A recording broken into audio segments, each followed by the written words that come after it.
اس میں کچھ پوائنٹ مس ہوا تو آپ لوگ بھی ایڈ کر سکتے ہیں.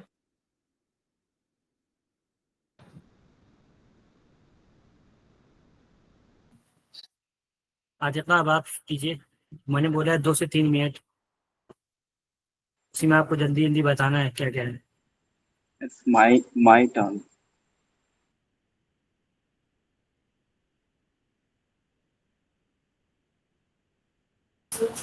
عاتقہ آپ کا مائک آن نہیں ہے. جی سر، السلام علیکم.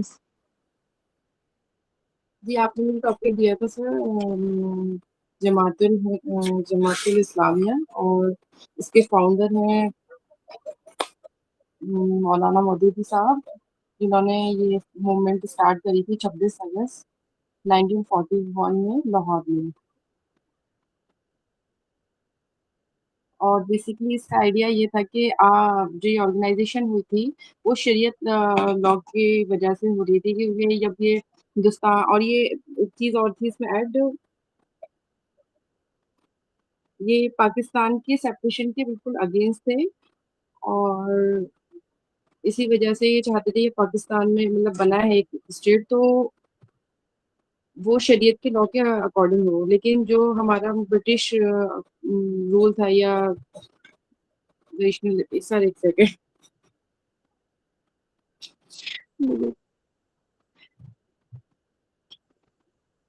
کیپٹلزم، سوشلزم اور لبرلزم کے یہ اگینسٹ تھے. ان کے اکارڈنگ یہ تھا کہ ابھی جو بھی مطلب اسٹیٹ بنے وہ مسلم کے لیے وہ شریعت کے اکارڈنگ ہو، شریعت کے اکارڈنگ ہی پولیٹیکل سسٹم بھی امپلیمنٹ ہو.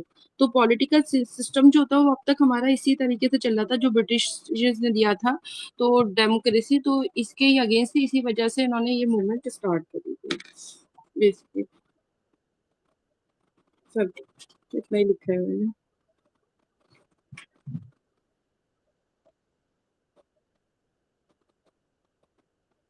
سر ہو گیا سر.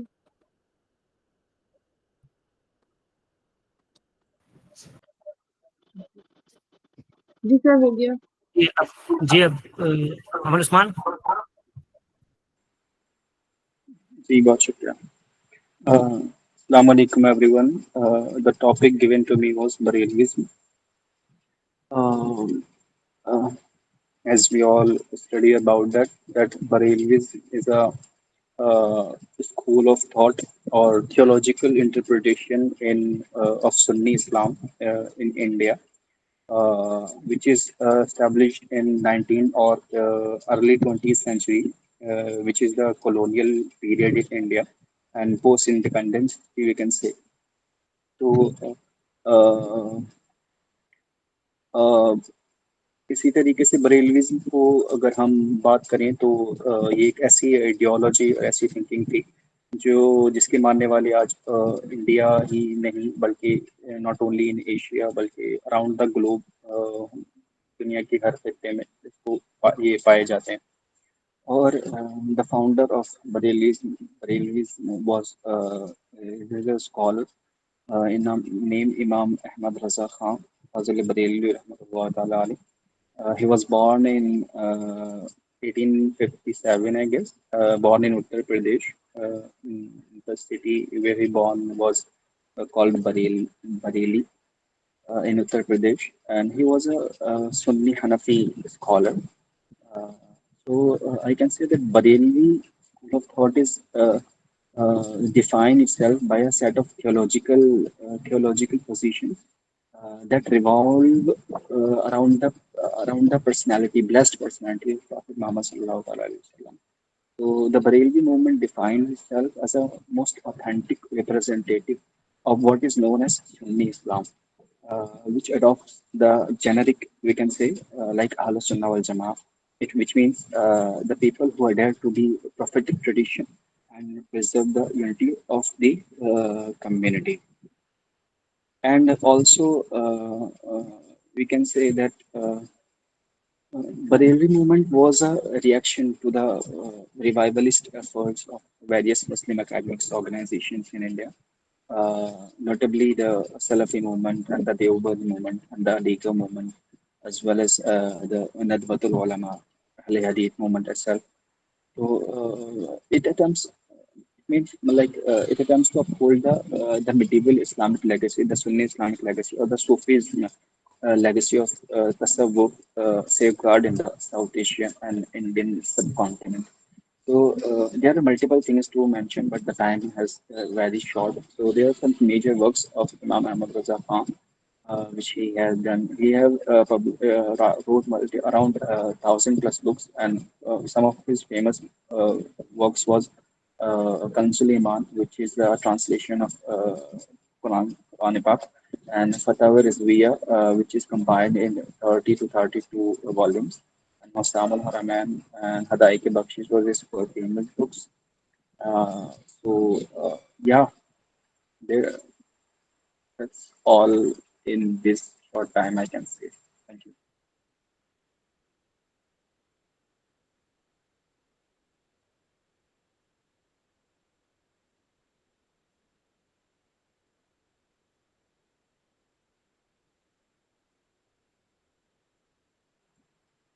I have done.